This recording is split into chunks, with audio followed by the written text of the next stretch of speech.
Amendment HEN 22775. As we have discussed previously in this hearing, censorship is becoming more and more blatant on the internet.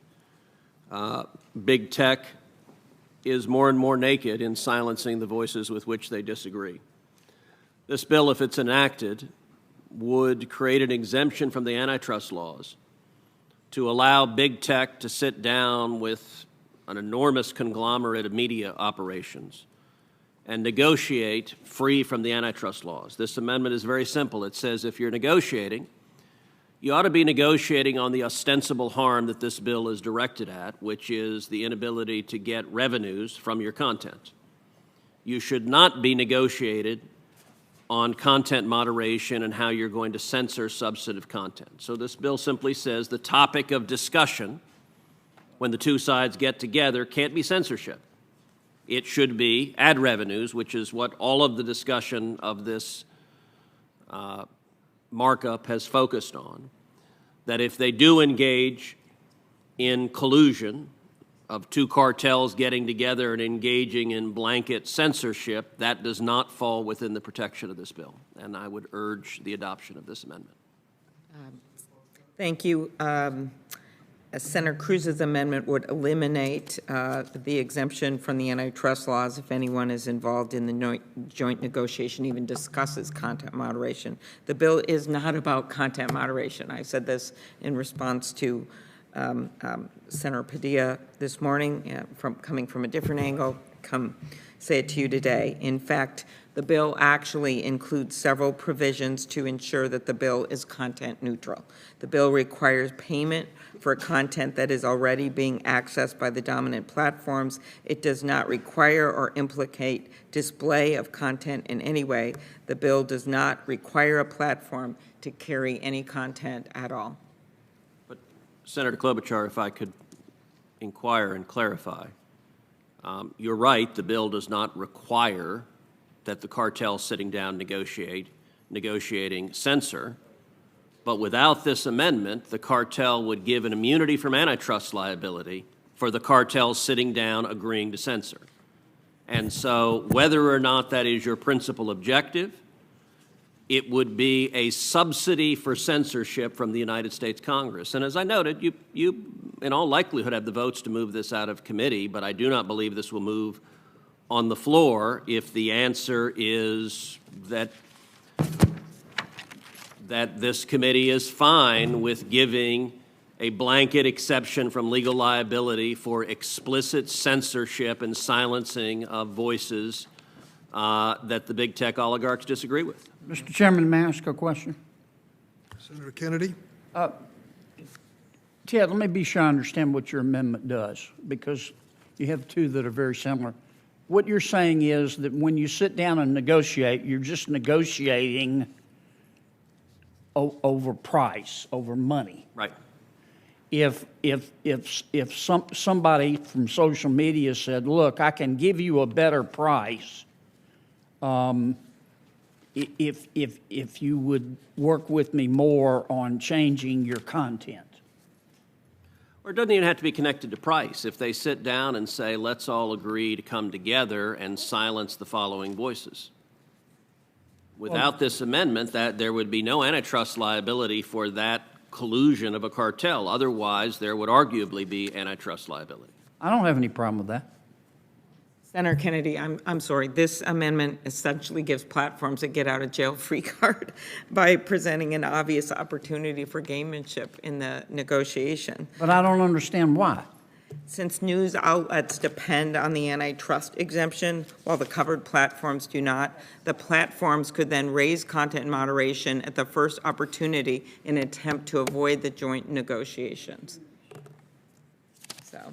Well, no one faces liability for the conduct of others, and what this amendment would do is it would say when the cartels sit down to negotiate, they'd say, we're not going to discuss censorship, we're going to discuss price.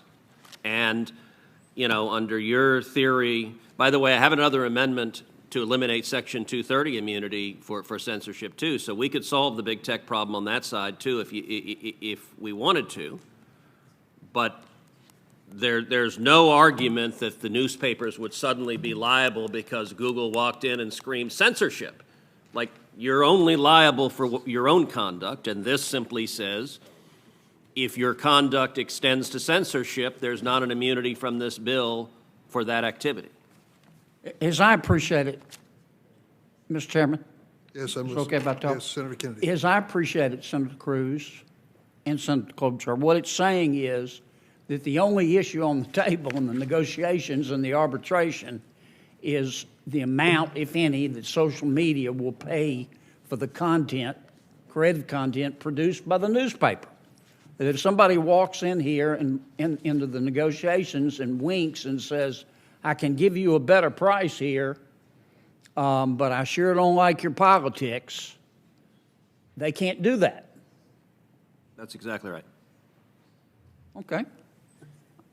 Senator Kennedy, we've worked on this for months, and we won't be able to support the Cruz amendment here.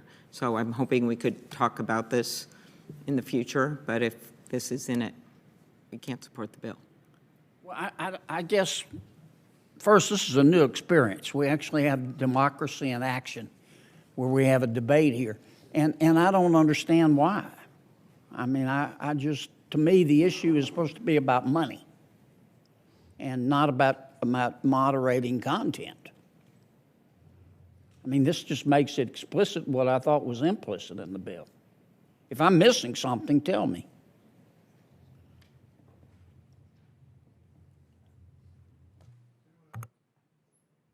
Anyone else seek recognition at this point?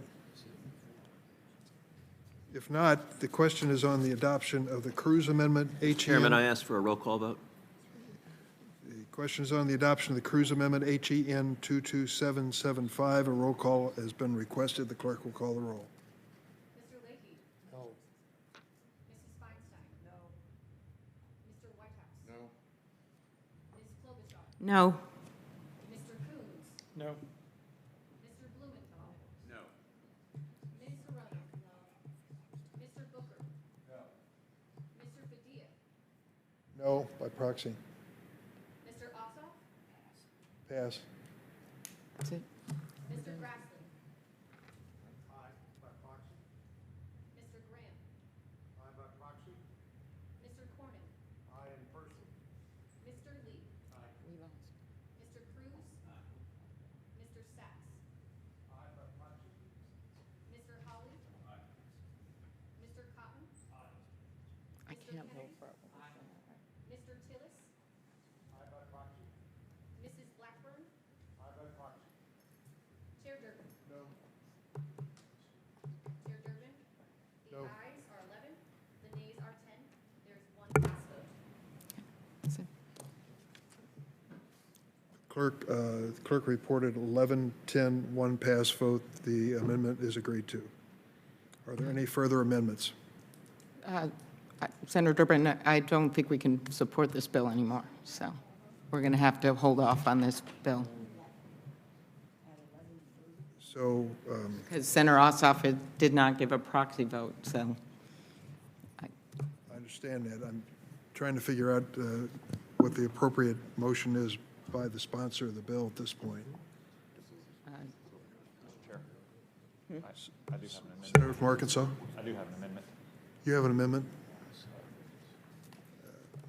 If you don't mind, Senator, I'm going to let the sponsor of the bill decide whether we're going to proceed with the Why motion. doesn't Senator Cotton go forward with his amendment? I'll talk to our staffs, we'll talk, but this was a surprise. This is a long negotiated bill. Thank you. Senator Cotton. Mr. Chair, I'd like to call up my amendment SIL 22A48. This is related to Senator Lee's amendment, which was defeated. That would have established a definition for the 1,500 employer cap at the enterprise-wide as opposed to the entity-wide. Since that went down, I propose that we lower the cap to 150 employees to make sure that we are addressing the true little guy who we all have in our states. Our daily papers in Arkansas, from Mountain Home to Russellville to Jonesboro to El Dorado to Hot Springs, are a combination of papers owned by large conglomerates like Gannett and independently owned. We've established they're all going to be treated the same, but I think that we should lower the employee cap from 1,500 to 150 if that's the case, to ensure that we are truly covering the little guys in this case. So it's a fairly straightforward amendment. It addresses the same issue that Senator Lee did, but just in a slightly different way. Is there any discussion on the Cotton Amendment 22A48? I have a question. Senator Kennedy. Senator, you're reducing the 1,500 cap to 150. Would that cut out, would your amendment cut out National Review? If they have more than 150 employees. Okay. Whether they're owned by a larger corporation that also has other media enterprises, like Gannett was one example earlier, Sinclair was another example, or whether they're independently owned. As I read your amendment, just to name several media organizations that this would eliminate, it would eliminate the Washington Times, the National Review, Breitbart, and the Daily Caller. Is that correct?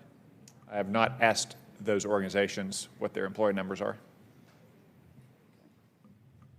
Is there any further discussion on the Cotton Amendment? I would just add that Senator Cotton's amendment would significantly undermine the reach and effectiveness of this bill by reducing the employee cap. Any further discussion? Voice vote. So the question is on the adoption of the amendment by Senator Cotton, 22A48. All those in favor say aye. Aye. Opposed, no. Penny, the chair, the noes have it. The request for a roll call. Senator Durbin, I think we're going to end up holding this bill over because Senator Ossoff isn't here to vote on the amendments, and the agreement that we had has been blown up. So the request is from the sponsor to hold over the bill until a future meeting of the Senate Judiciary Committee. That's correct, Senator Durbin.